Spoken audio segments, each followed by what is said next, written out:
আজকের থেকে শুরু হলো চৈত্র নবরাত্রি। আর কি বলবো, এইবার আমার 10 বছর কমপ্লিট হলো নবরাত্রি যে আমি করছি। সেই মেয়েকালের থেকে আমি তখন কলেজে পড়ি এরকম হ্যাঁ, তখন থেকে আমি যে শুরু করেছি আমি নবরাত্রি, সেই এখন পর্যন্ত করেই আসছি। আর করে যে আমার যে কী ভালো লাগে। অনেকেই মনে করে যে খুব কষ্ট হয়, কিন্তু সত্যি বলতে গেলে কষ্ট হয় না। হয়তো বলতে পারো অভ্যাস হয়ে গেছে, তা বলতে পারো। এই আর কি আমাদের জোগাড় সব চলছে আর কি। ঘট স্থাপিত হবে 9 দিনের জন্য, তো সেটাই আর কি।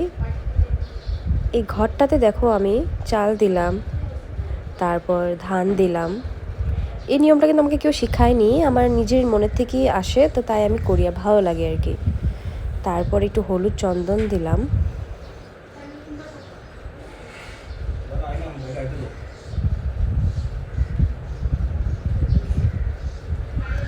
তারপর অগরু দিলাম।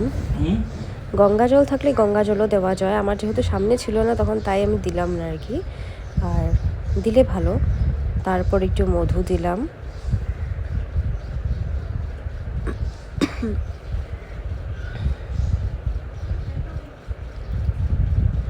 তারপর একটু ঘি দিলাম। বলা হয় যে ঘটেই তো ঠাকুর আসে না, ঘটেই তো মা বসবে, তো তাই আর কি আমি যতটুকু ঘরটাকে যতটুকু পবিত্র করে বসাতে পারি সেটাই চেষ্টা করি। তারপর একটু কর্পূরটা একটু ভেঙে দিলাম, একটু সুগন্ধ হওয়ার জন্য।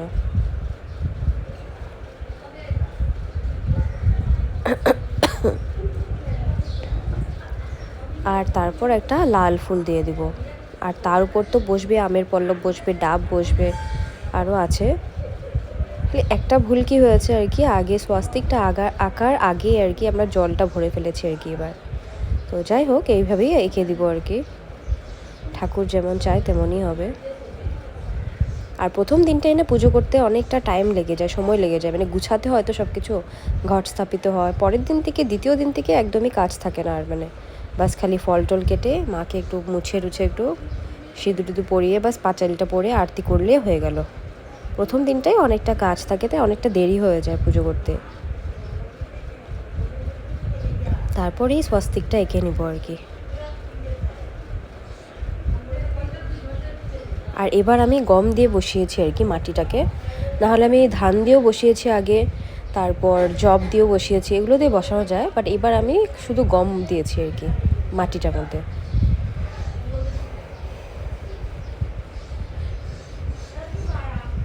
তোমরা কে কে করছো নবরাত্রি, চৈত্র নবরাত্রি কে কে করো বা কে কে করছো অবশ্যই কমেন্টে জানিও। আমি দুটোটাই নবরাত্রি করি, পাঁচালিতেও লেখা আছে যে দুটোটাই করা উচিত আর কি। দেখো দুয়ারে একটা সুন্দর করে সাজানো হয়েছে, মালাটা কিন্তু পুরোনো মালাই, লাস্ট ইয়ারের মালাটাই আছে, ধুয়ে টুয়ে পরিষ্কার করে লাগানো হয়েছে আবারও।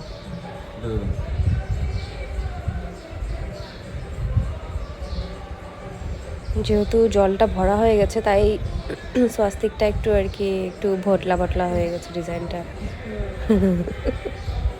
আর এদিকে হলো ডাবটাকে রাজদীপ এরকম লাল শালু কাপড় দিয়ে আর কি এরকম সুতো দিয়ে এরকম পেঁচিয়ে দেয় এরকম। এই হলো জোগাড় চলতে চলতে পুজোটা শুরুও করে দিলাম। উজ্জ্বল সে দো নয়না চন্দ্র বদন নীকু জয় অম্বে গৌরী। মামি তো নেই। कनक समान कलेवर रक्तांबर राजे रक्त पुष्प गलमाला कंठन पर साजे जय अम्बे गौरी।